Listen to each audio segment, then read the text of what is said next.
sit there and wait and go, oh, it's okay, the embassy's going to contact me. Because, yeah, they might be contacting you as they drag you onto the back of a C-130. So, your friends, Romans, countrymen, lend me your ears because I got a lot of great information for everybody today. Welcome aboard, everybody, to another Left of Bang show. We're going to kick right into this because we got a lot of good subject matter to go over. Usually I try to keep it to 3 topics, but today we kind of got 5 topics just because there's a lot of shenanigans happening in the globe today. So that's why I want to get right into it. I'm going to show you a video here in a second. It has to do with assassinations and terrorists and assassins. It's like a plot for a Michael Bay movie. And this situation happened around 2010. In 2010, a certain individual who was affiliated with Hamas, their military wing, he traveled to Dubai. He lands in Dubai. Dubai's a very safe area. He gets there and he goes to do his business. And basically a team of like 26, I can't call them anything else but assassins, like Hollywood assassins,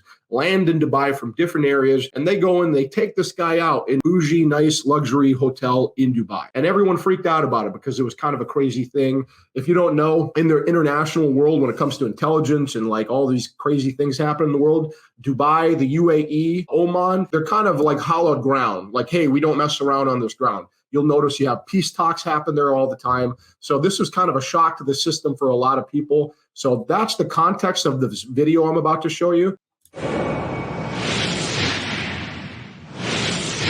These are the faces of the 11 suspects wanted in connection with the assassination of a senior Hamas commander. Among them, 6 British and 3 Irish passport holders. The gang also includes a woman. Now, these photographs have been passed to Interpol to lead an international hunt, one that Hamas says will ultimately lead to Israel. Allegations of Israeli Secret Service agents carrying out the murder have forced Dubai police to go public with their investigation.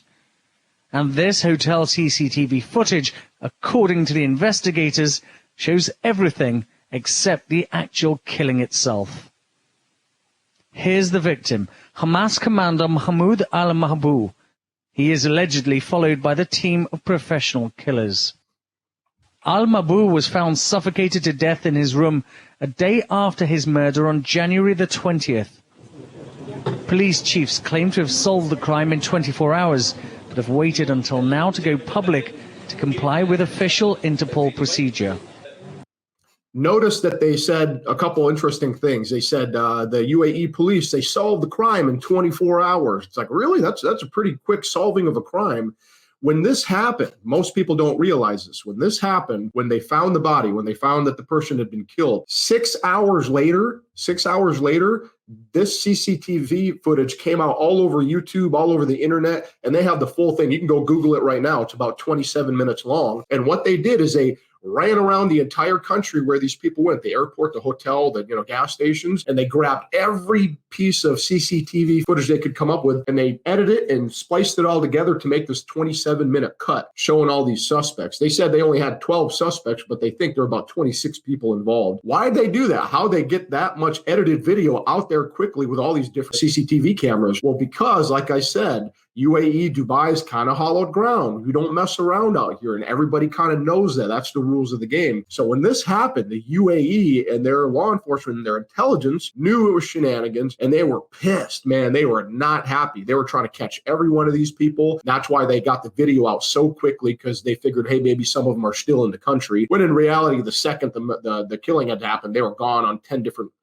airplanes. And this is like a Michael Bay movie. I mean, there's wigs involved and disguises, and it's like literally like a director from a TV show wrote this plot, but it actually happened. It really happened in 2010 in a really nice luxury restaurant, and no one even realized it till it was too late. Why did I tell you about this Hamas guy and this group of assassins that have been sent, overseas to kill him? Really complex operation. Why are we talking about that? Because honestly, with a lot of the stuff going on lately, this is kind of how you have to act when you go to different areas. You have to be completely aware. Look, nobody here is getting followed around by an international team of assassins. At least I'd hope not. And if you do, get off my live stream. I don't want nothing to do with you. You have to operate because there's so much happening in the world. But because of things like Ukraine and a lot of the military and Russia and attacking and NATO and a lot of these relationship countries have, You have to expand your view when you're doing some travel nowadays, especially when you're going to an overseas country or foreign country. Events globally can affect events locally real quick. What's another way to put that? A global event like a Ukraine, a plane gets shot down and, over a sea somewhere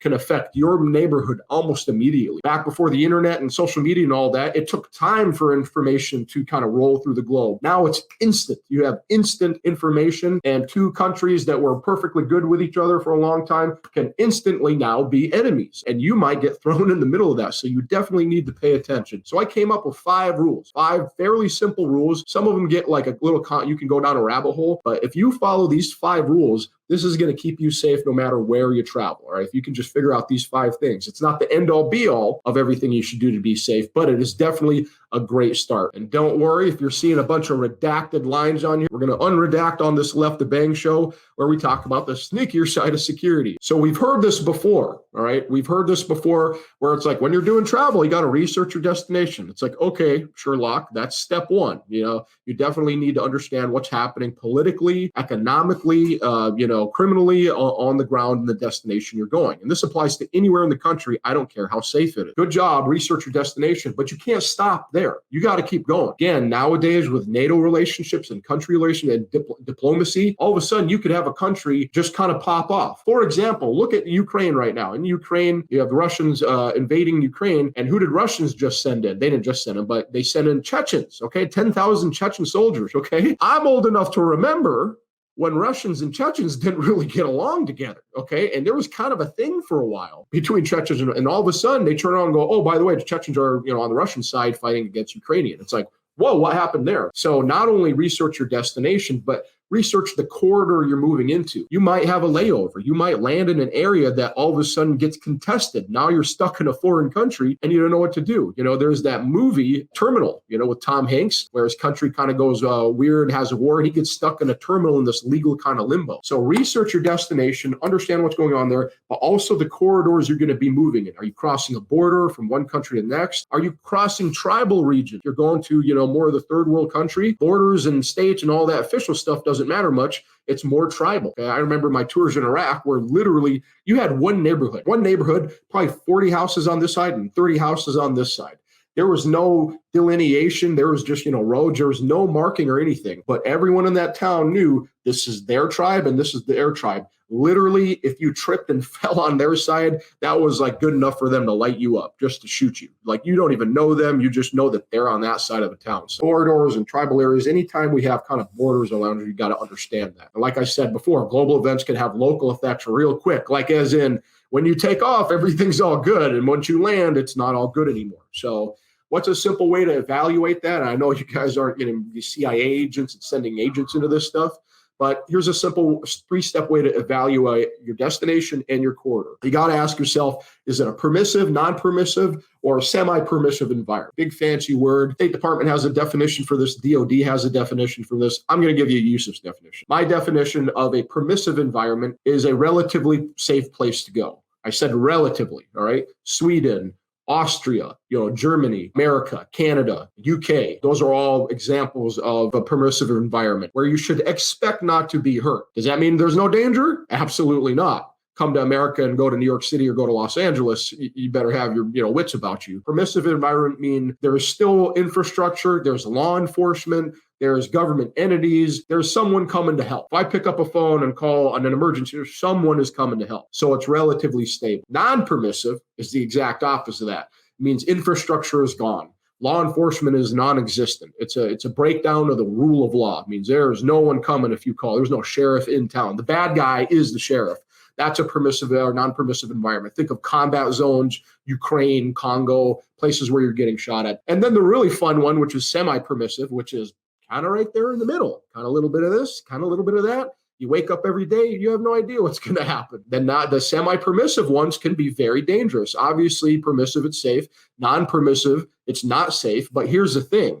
If I know I'm going into a non-permissive, bad area, my mind is ready for that. Okay, my mind is ready for that, and I'm prepped, so you're a little bit more aware. Where you can get into trouble is if you land in this semi-permissive area, where now maybe on this neighborhood it's all good, but you go 3 blocks this way, and it's all bad. I stayed at a hotel, the Marine Memorial Hotel in San Francisco, in downtown. It's it's like a living, breathing Marine Corps memorial, but it's also a hotel you stay in. You ever get a chance, even if you're not a Marine, it's a really cool place to stay. And I go down to the lobby, and we're about to walk out for the first time. This is downtown San Francisco about 3 years ago. And I asked the concierge, I'm like, hey man, we're going to go get something to eat. What direction do I need to head? And he goes, direction. He goes, all right, see that door? You can go, go ahead and hit north. There's this restaurant, this one. Go ahead and hit west. Go ahead and hit east. There's this really cool place. And he goes, south. He goes, and he like orients me. He goes, this direction. I go, yeah. He goes, do not go in that direction. He says it like that. I'm like, okay, now this got weird. I'm like, now I want to know. I'm like, what's over there? And he's like, it's a place called the Tenderloin. You don't want to hang out at the Tenderloin. I didn't know what the Tenderloin was at the point. I was like, Roger that. And then, go ahead and Google the Tenderloin, right? Non-permissive environment, but it's beautiful, or semi-permissive. It's beautiful on one block. And then it turns into, Mogadishu on the next block. That can absolutely happen. Registering your trip, okay? If anybody in here is an avid camper or hiker, you probably have heard this rule before. It's like, hey, if you ever head out to the Mojave Desert, make sure somebody knows, okay? Make sure you bring water and all that good stuff, but make sure someone knows exactly where you're at, and not the partner you're hiking with, not the person you brought with you. So I've heard hikers and backpackers, what they'll do is they'll tell a friend, hey, I'm going on a hike from about this time to this time. Hey, at this point, if I haven't talked to you to by 8 o'clock, you should start worrying, okay? And then another thing they would do is they tell a friend that, they drive to that location where they're hiking, and they tell them, hey, I'm going to park my car here. They'll take a map, and some people do this, they'll mark out their actual track line where they're going to walk, and they'll stick it in their windshield, right? So if a ranger or something bad happens and they see this car there, they can have an idea of the general area. This is the same concept as that, all right? We always hear when you're doing foreign travel, make sure you register yourself with the embassy or the consulate, okay? I got that as step one, all right? I'm following the State Department guidelines. Definitely make sure you contact and let them know that you're in the country for whatever you're doing, embassy or consulate. Problem with that one lately, ladies and gentlemen, is that sometimes, especially lately, if you turn on the news, sometimes the embassy and consulate doesn't get the memo either. And sometimes they're the people you're running past as you're trying to get on the airplane for the last thing cooking out there. So again, definitely register with them, but do not be beholden to them and